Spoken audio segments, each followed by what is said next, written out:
Hi, everybody. It is a pleasure for me to welcome you to my new reflection series, a part of the Phoenix series that I started last year. And this one is on embracing the power of love over the love of power. Now, this is a series that's taken me quite a bit of time to put together because the subject is so rich and it's so potentially transforming. But let me say that I'd love to get into this subject first through a prayer on love to kind of settle us in. I mean, it's my way. So I picked out a prayer that from my book on love. So just indulge me. This is called The Portal of Love. People ask me all the time, Lord, how to pray. They ask me, who am I praying to? And how do I know anyone is out there? And they're talking about you, Lord. They want to know how I know I'm just not talking to myself. I tell them that those are logical questions. After all, I'm known to talk to myself quite frequently. Yet I never feel the flow of grace when I talk to myself that I feel when I'm praying to you. How I wish I could transfer the experience of grace to the person asking those questions. I compare it to what love feels like. I tell them to focus on all the love they feel for someone, to drench themselves in that love for a second. And then I tell them to imagine that I have no idea at all what love feels like. And I ask them to describe the feeling of love to me. Once they have, I ask, how do I know love is real if I have no experience of it? Yet I'm drawn to seek it out. Even the idea of love is seductive to me. There must be something to this thing called love, for all of you can't be crazy. All of you can't be imagining this invisible force that bonds you so tightly to another person. But you can't prove to me that love exists, not scientifically at least. You can't show it to me, measure it, or put it in a box. Yet that invisible substance controls everything within you. That is the degree to which I know the holy realm is real. It is as real and powerful and present to me as love is to you. Lord, I think that love is a porthole to the holy realm, a way to you. Love often doesn't make sense. People do harm, but still we love them. I have so often listened to people tell me that they're afraid of love, and they're afraid to love. How can that be? How can a human being be afraid to open wide the doors and windows of their heart? Instead, a person should say, I wonder how big and wide and deep my heart is. I wonder how my life would change, how I would change if I just let love have its way with me. Love is the fuel of miracles. Love sustains us through the most difficult times. I waited too long to learn that love. It's mystical currency. It's the one force that scares the dark the most. Love is your light in action. I thought I would start with that prayer, because the theme of this workshop, the theme of this seminar is, of course, love, but love and power, which I suppose we don't oftentimes see together, but they belong together. And as the weeks go by, you'll understand why. My habit is to start workshops with an overview that describes what inspired me to teach this and how it is relevant to you. Excuse me. And so that's how I'm going to begin. This particular theme on love and power has come out of the times we're living in for obvious reasons. I think, and for not so obvious reasons, but the obvious ones is that we are erupting around us. And for all of the cultural and social reasons and political and all of that stuff that we can offer as to why there's so much chaos in our society, all of which can be presented, that's one way to look at it. But from another point of view, which is the point of view of power, there's a redistribution of power happening.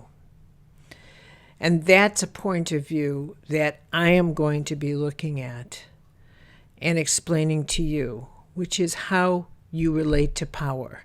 And not just how you relate to power, but how you are designed as a vessel of power and how that power moves through you and talks to your bio-spiritual ecology, and how you negotiate power in every single thing you do. And that power, in the ultimate sense, if we could look at power, I think, in its fullest, what this substance is the life force itself. That we are vessels of the life force. And we've given this life force many different names. Many different names as we've tried to identify what it is. We call it love. We call it power. We call it all kinds of things. But essentially, we channel the life force. And what life is that it is this experience of how each of us uses the life force and what we do with it, whether we're generous with it, whether we're not, whether we are greedy with it, how we do that. And that in its purest form, that this life force in its purest form, the love in the power of the life force in its purest form, love in its purest power, is what the mystics knew. That's, to me, what they knew and what they channeled to other human beings. When I would look at the stories of like Jesus or Buddha or other mystics and how they would do miracles, especially Jesus, because he's the big miracle man, and he's known for, healing and his teachings on love and his teachings on his experiences of miraculous healings. The substance that he used was love. And he was not talking about, and by the way, my disclaimer, I'm not in the business of religion. Let me be really clear here. I'll use Buddha, I use Jesus, any of the great spiritual masters that serve my teachings come into play here. So let me be really clear about that. But in this case, we're talking about love, and he was a master love teacher. And so, but when he was talking about love, he wasn't talking about the type of love that we feel as friends or with husbands and wives and partners and spouses and children. And he wasn't describing that kind of love, because that kind of love, as I will describe in these weeks ahead, doesn't have the kind of potency essential to healing, for example. It just runs out of steam. It doesn't have that. And yet he was talking about love. So,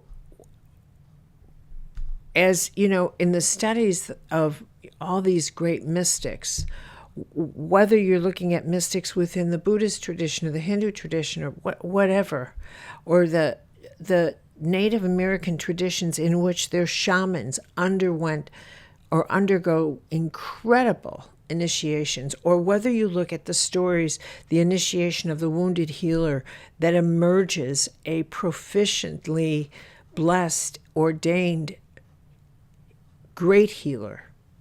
Not an ordinary, I'll make you feel better for a day, but I'm talking about someone who is channeling some high potent grace. There's always this journey that each of these, Buddha had to go on his walk and his fasting and this, and finally he says, the heck with it, I'm going to sit under this tree until enlightenment came. Jesus went on his own initiation, and then he went through the desert, and then he emerged, this great teacher. There is this journey that a human being goes on. Teresa of Avila went through an incredible initiation. Francis of Assisi, Ignatius Loyola, every one that you can talk about that went from ordinary mortal to a channel for the power of love versus the love of power. There is this transformation in which they become capable of channeling this ferocious force that is greater than themselves.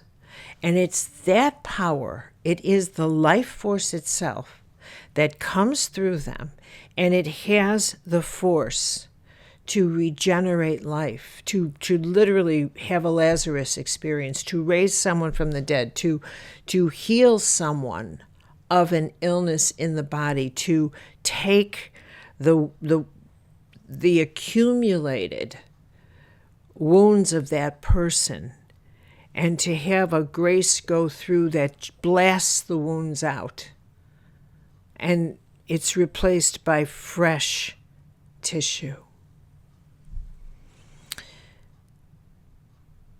That type of life force is available.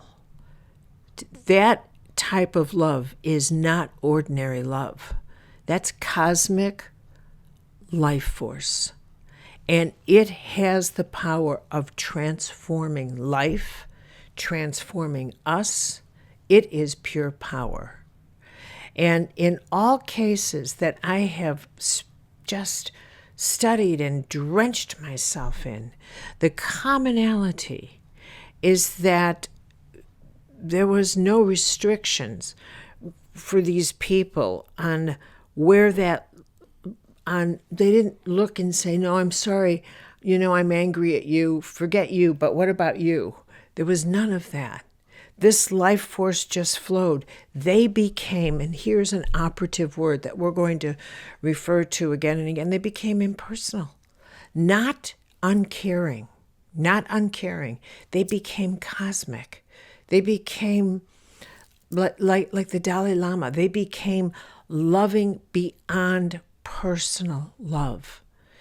They didn't love for personal agendas. They didn't use the love of power. They weren't manipulating with love. They weren't playing games with it.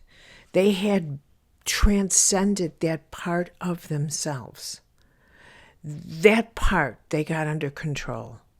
That's what an initiation is. It's dealing with that part of yourself so that this part can get engaged. And then that love flows through without having to stop and be negotiated with some part of ourselves that says, no, I don't think that person deserves to be healed. I don't think that person, I like these people better than those people. That type of thinking prevents this quality of life force from coming through us, because the love of power still has authority in us. Now, this type of love, this cosmic life force, is so powerful that it really does have the force to transform us, to transform disease, to transform the bitter heart, to transform the human experience. It has that kind of power, which, let me add, is why it's so threatening, which is why love is so frightening, which is why love is so incredibly intimidating, which is why we have to kind of work our way up to that degree of love, because it is that frightening. It is that powerful. It is that incredible. But here's what I think.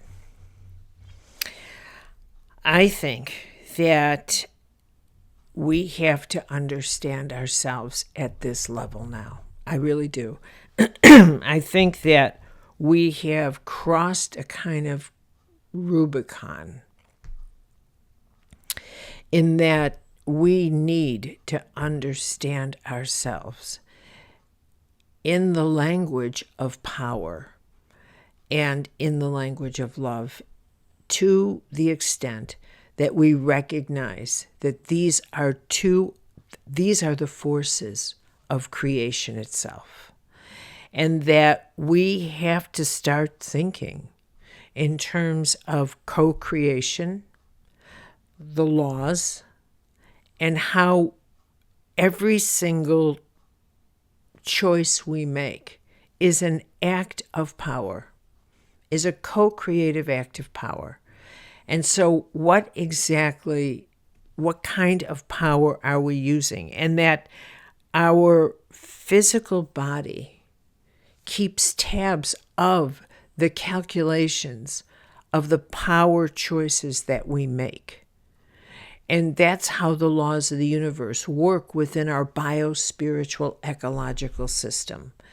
That this is how we are working, little working systems. Now,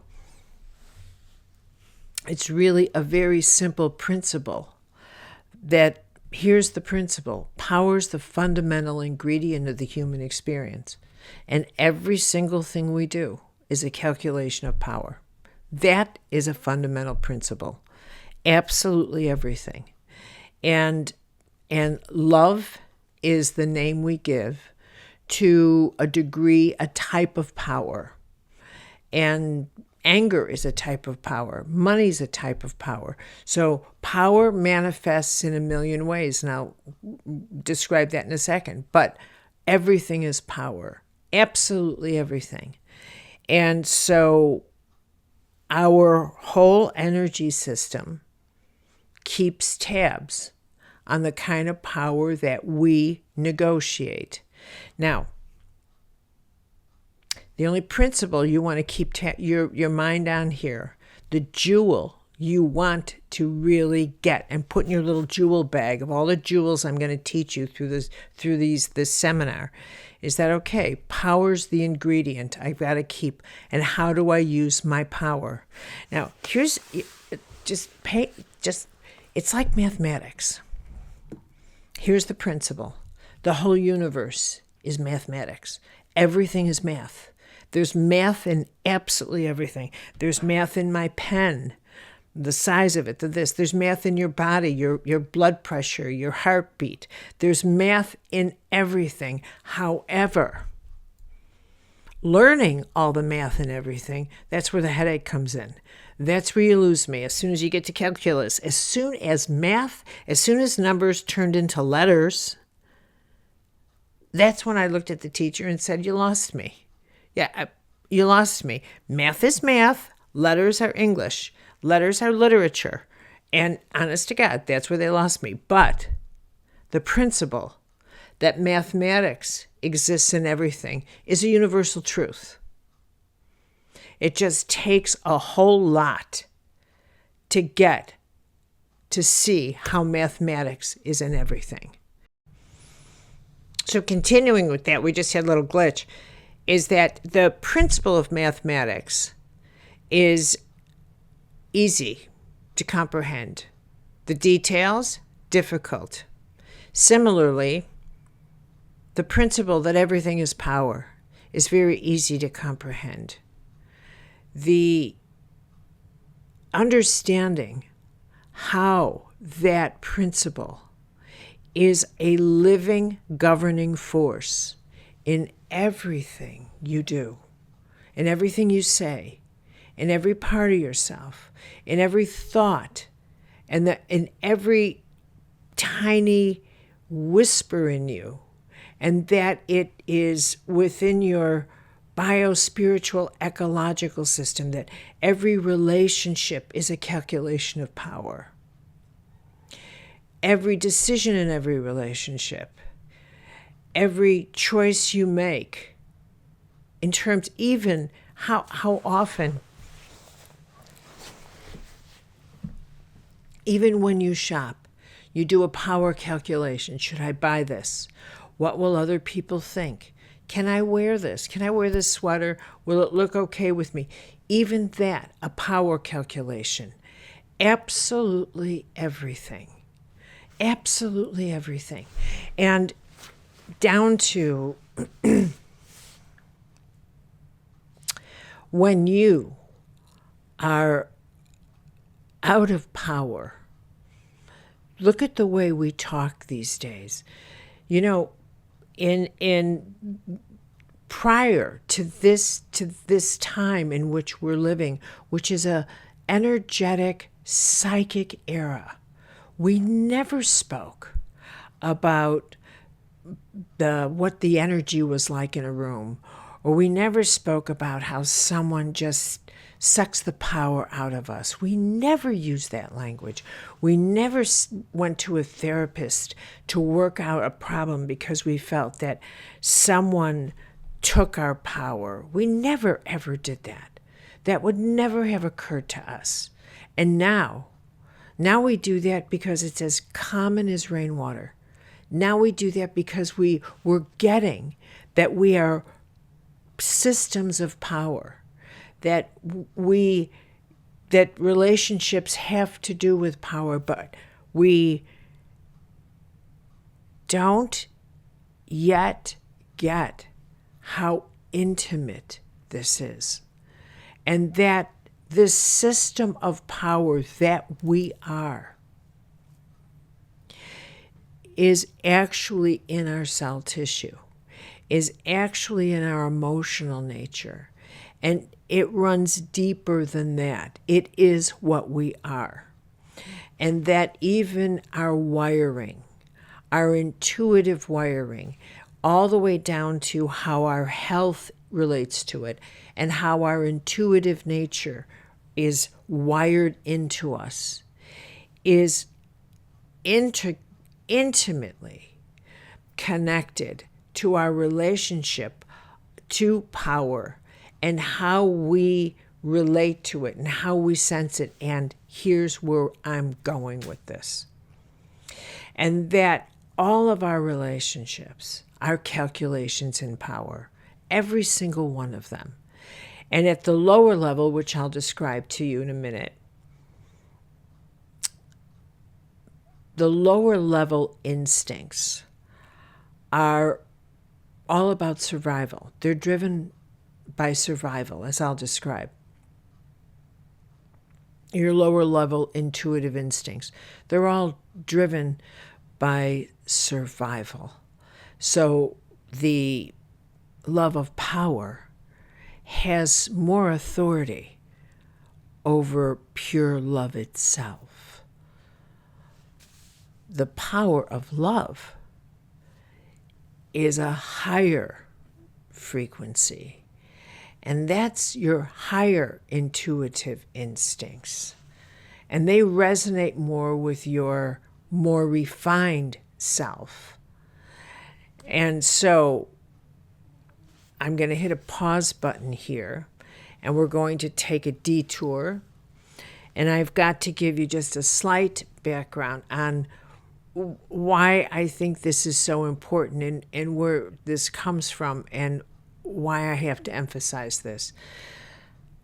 So many of you know that I had a background as a medical intuitive, and that from that work, from those years, it laid the groundwork for everything that it opened the door to. Medical intuition was just the beginning. What it opened the door for me to was how we operate, was the workings of human consciousness, and more to the point, the extraordinary workings of our inner being. And I realized the depth to which, how delicate we are, how extraordinary our relationship is to creation itself, and that we really do participate in this dynamic called co-creation, and how we participate in that, and that in and of itself is part of the reason we were given the experience of life. And that co-creation is this extraordinary gift of managing, of experiencing the power of every one of our choices, and what the consequence is of every one of our choices. And because that power is so extraordinary, so too is the holy guidance that we are provided to manage that. The sacred guidance, because this power is truly so extraordinary. It is such a profound gift to be able to participate in the co-creation of life itself. The higher wiring in you, no, back up. What I realized in doing readings, I started out reading, trying to figure out, why you got sick. Okay, I got through all that. What really made my jaw drop was when I began to realize how unbelievably wired we were to receive guidance, to constantly receive intuitive guidance, that in fact we were born literally intuitively wired to the holy world, and that we have to really work hard to turn that guidance off. And that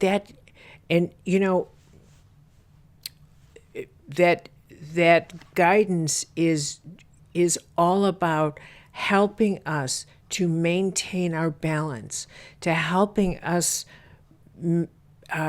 make choices that support our body, that support our health, that support our journey here on this in life, and on a more expansive level, choices that help us support others. Choices that help us support others. Now, this here is a big deal.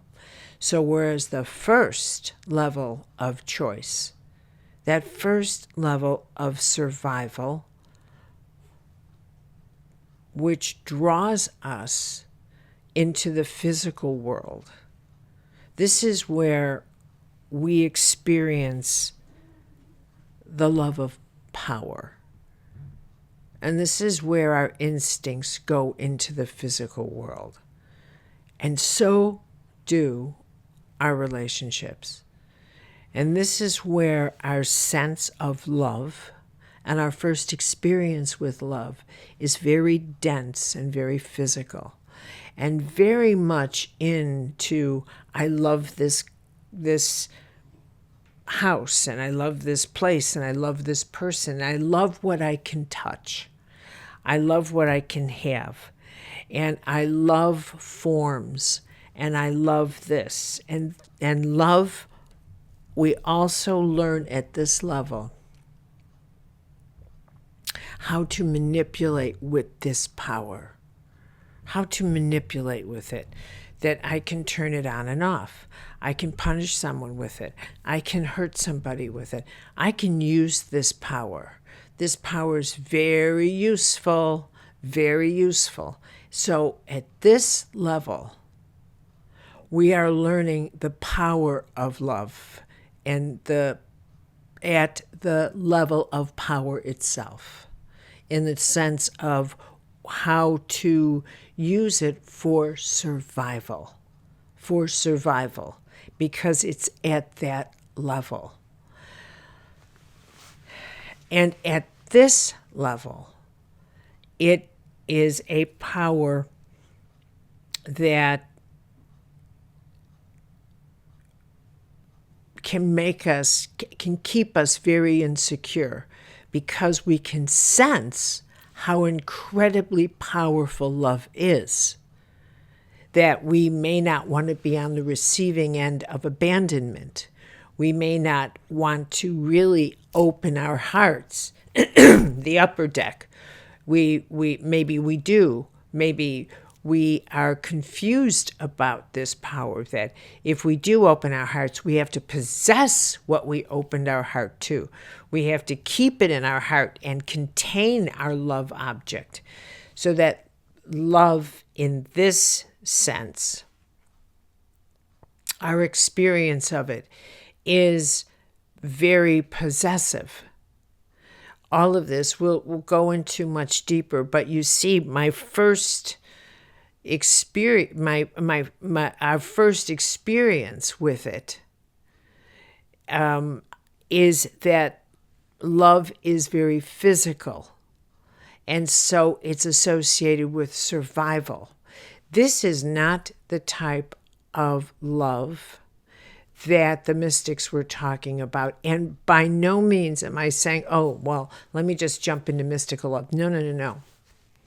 What I am saying, though, is that next level of love is something that our wiring is now sensing. And that, I think, is a fact.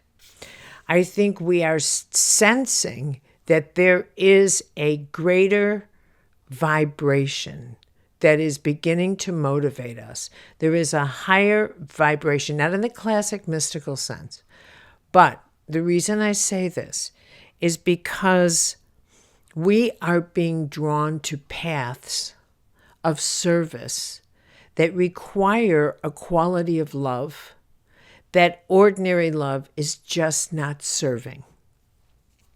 We are being motivated by external crises that require us to transform ourselves into human beings capable of, into human beings that require space in our heart, the size of which ordinary love, ordinary heart space is just too small. We need to have a little bit of the mystical content in our hearts to become able to handle the types of crises that we are facing in this collective rebalancing of power that is happening in our collective global village. That the ordinary heart, the very frightened survival heart, is simply not equipped to love big enough, to care big enough, to transition big enough for the size of the crises that we need to heal, the kind of healing that has to happen, the kind of transformation that has to happen, requires a global heart, requires, and not just in theory, but in fact in power itself. And a little of that mystical love goes a long way. It goes a long way. You don't, I'm not suggesting anybody go into the monastery, any of that stuff, or become an aesthete or any of that. I am saying that the quality of cosmic love that is now in the collective atmosphere is making its way into us, and the higher intuitive system in us that has awakened, this system is wired, whereas our lower system is attuned to protecting us, to getting this gut instinct like don't eat this, it's not good, or don't go down the street, or do this or do that. Your lower intuitive instincts, excuse me, it is so dry here. Your lower intuitive instincts are all about protecting you. What I now realize is that our upper intuitive instincts are actually attuned to reading other people. We're actually naturally attuned to reading the energies of other people, of the vulnerabilities and needs of other people, that we are actually attuned to the collective by design. I don't know that that's always been the case. I can't speak for that. But I'm telling you now that you are naturally attuned to reading the energetics and the vulnerabilities of other people, that your lower instincts, your lower intuitive system is all about your own survival and power on that level. But your upper instincts, your upper intuitive system, your more refined, is all about others. And this is a very different way of understanding your higher self. But it's completely attuned to what is needed here. And what does that person need? And what does this person need? And the vulnerabilities of others. And I'll tell you how I can prove this. I have watched people deliberately avoid vulnerable people. And I've wondered for years, how come that they'll go out of their way not to look at a homeless person. They'll go out of their way not to do this. They'll become abrupt or closed down around vulnerable or needy people. And I finally realized, I know exactly why. Because you can sense what that person needs. You can sense their vulnerability, and it's too much for you. And you retreat to your lower, the power part of you. And you don't want to empower them. You don't want to help them out. You don't want to feel their pain, and you don't want to help them out. So you retreat to the lower level. And then you have to tell yourself a narrative. They should get a job. They should do this. They should get that. Instead of responding in that second with a kind of human response, which is that kind of higher love. And even if that human response was a quarter or a nickel or a smile, the gift of human dignity, that would have been enough. That would have been enough. The acknowledgement, and the acknowledgement to your own soul that you say, I hear you. Okay, I got it. I have to respond to this human being. Here's a truth, and it's a great big huge truth. Another jewel for your little pouch. One of the realizations that I had and I have that validated again and again and again and again, is that we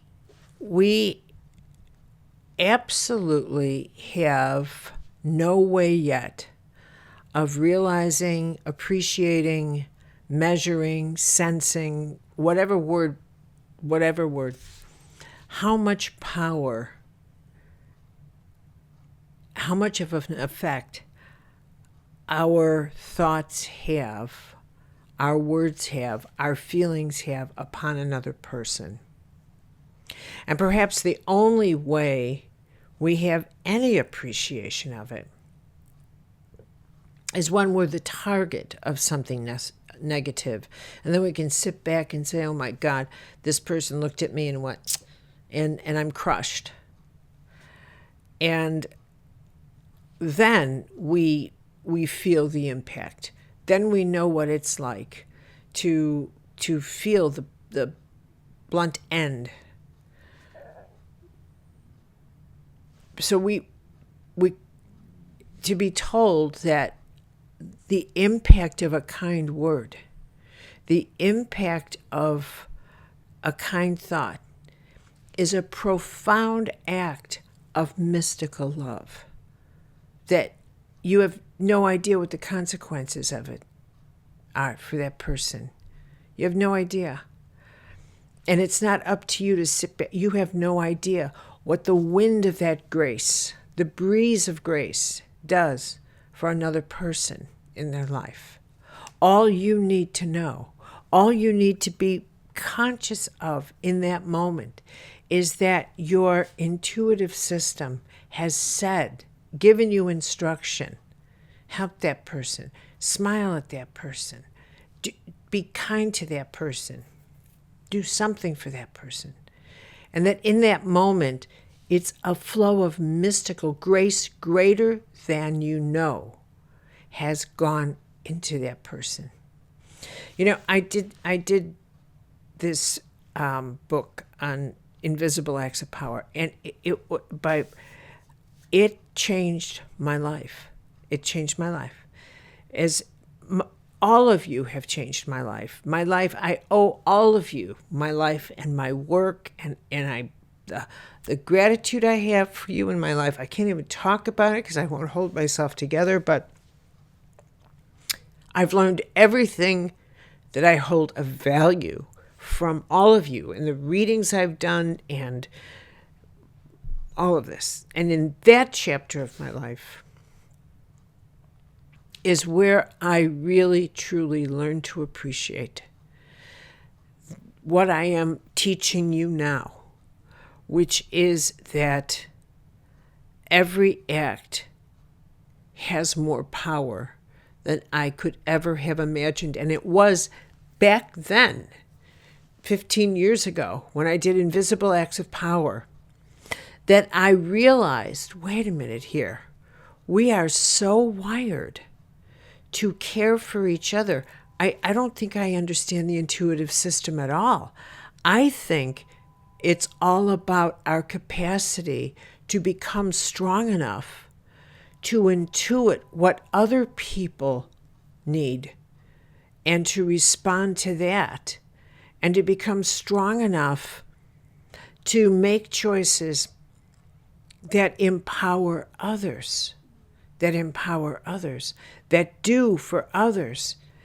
At some point, we have to shift gears and stop life being all about us and begin realizing, I think I'm here for everybody else. I actually think I'm going to change the rules of my life. I think I'm here for the power of love to go through me, not for the love of power. I think I'm going to change the rules of life. And that's when power really begins to flow.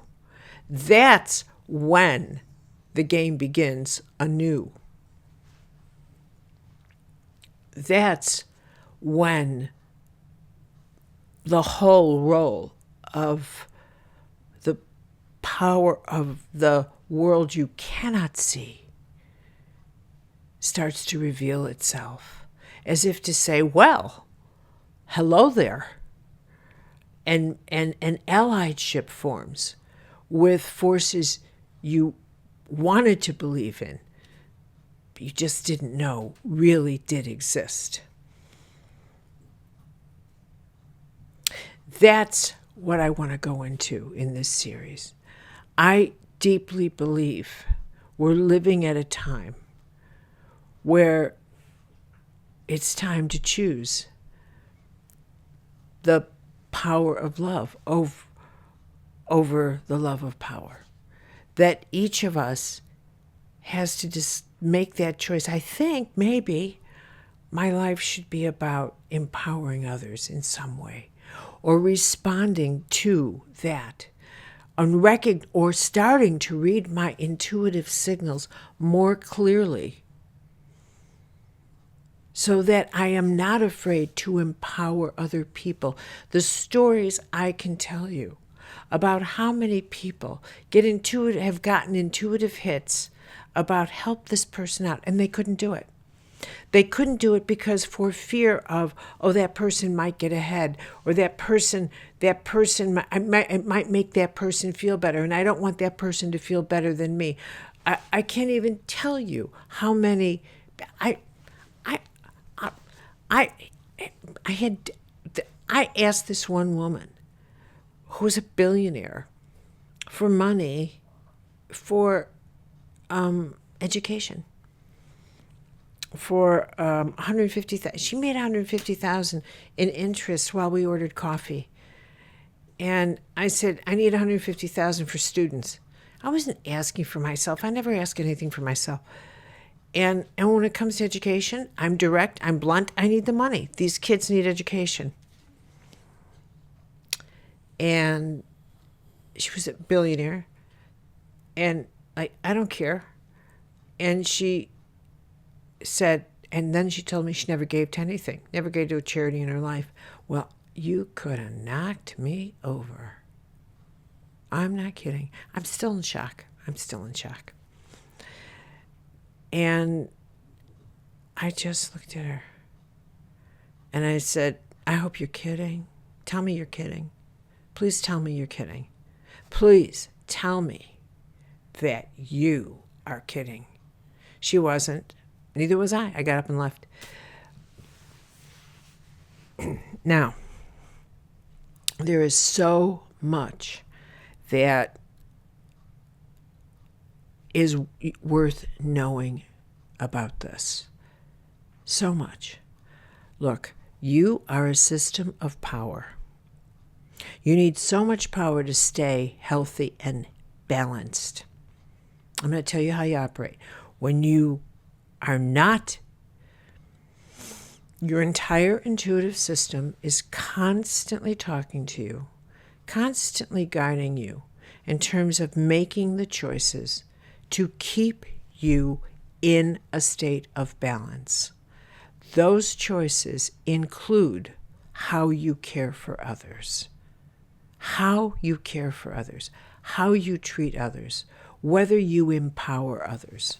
And when you make choices to disempower another person, whether through judgment or not, your system keeps calculations of that. Whether when you make the decision to withhold grace from another human being, your system, that's noted, which is why, and if you don't believe me, that's exactly why you can't forget when someone has withheld grace from you. When you think, that person withheld an opportunity from me, that person withheld something of value that could have changed your life, and somehow you can't get over that, or they withheld a compliment, or they humiliated you, and you cannot get over it. And there's a power gap in you. There's a power gap in you. Because the truth is, if you could see the truth, you know that was conscious. And I know that they received that guidance that said to help you out. And that's also what you know, but you can't prove it. That somehow it's not an accident that they were the ones standing there, and that there's a force of life greater than yourself in this theater of life that positions us to be with each other in every moment, that says, deliver this message, deliver this self-esteem. You do this, you do that. I don't know how the universe manages to get us here and there and all of this in that moment, and why I missed a train and this, that, the other. Who knows? Who knows? I don't know. That's where there's a God and there's where there's us. I don't know. But I do not believe that in such moments as that, when we are with somebody and we feel an energetic dynamic, that anything other than guidance is going on. And that in those moments, there is an exchange of power going on. And we are wired for it. And that is the truth. And that, I remember this one, I've told this story 1,000 times. It's simple, but it gets to the point. This model, she was on a stage, she was at a shoot, and this young, beautiful model, brand new, she came and there was a scout for the cover of Vogue. And so this younger model, I guess she was like 17 or something like that. So she was really a lot younger than the 24-year-old, although 24 right now sounds awfully good to me. But how many years ago? Wow. Years go by fast, huh, guys? So she asked this older model, 24 older, how do I look? And this model said she absolutely got in every part of her that this young girl was asking for validation, for self-esteem, for some kind of boost. And she just couldn't give it to her. Just couldn't give it to her. She just felt like, I'm not going to make you feel better. So she gutted her instead. She was like, you look all right. But here's the thing. She couldn't live with it later. She just felt so horrible. She felt so horrible that, years later when I was writing Invisible Acts of Power, she shared that with me as what she was unable to do for another human being. And that it sticks with her because she can't undo it.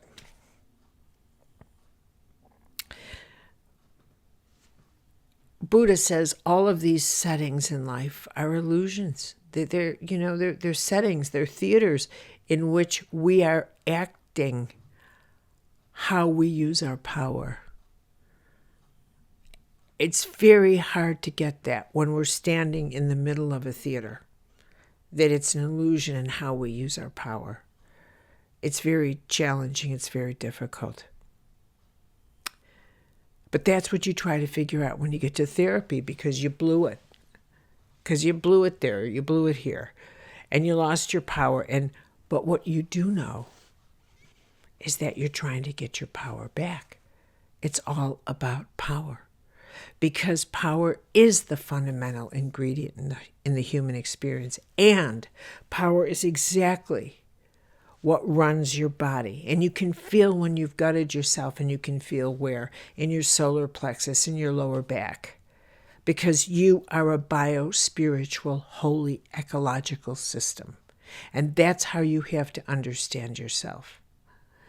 And what you also, I am asking you to understand now, in this incredible moment of human transformation, is that one of the great callings for all of us now is to open wide our hearts to the possibility that you're greater wiring, your higher intuitive system is not about following what else can I have? What else is mine? What more can I have? But that the questions governing the higher part of your life, the more meaningful part, is how can I be of service to others? The lower intuition is about, is this right? Should I eat this? Is this safe? That's not how you talk to your higher intuition. That's not how you talk to your higher guidance. The rest of us is, the higher part is about, how do I use this gift of my life to help transform this world into a better place? How do I use the power of love? Let it come through me. That is what this moment is about. And how do I change? And believe you me, that's a challenge. It's not an easy shift, but that is our survival. That's how we have to go. If you look at the world today, if you look at the crises anywhere, look through this question. It is the people who want the power to remain the same versus people who can't bear to empower others. They can't bear it. They can't even imagine giving power to these people, giving them a chance, giving this person a chance to balance the power of life so that all people can feed their children, so that all people can make their way, so that nature, so that we can begin to balance this world as one living, breathing force of life. But that is the challenge. That is the challenge.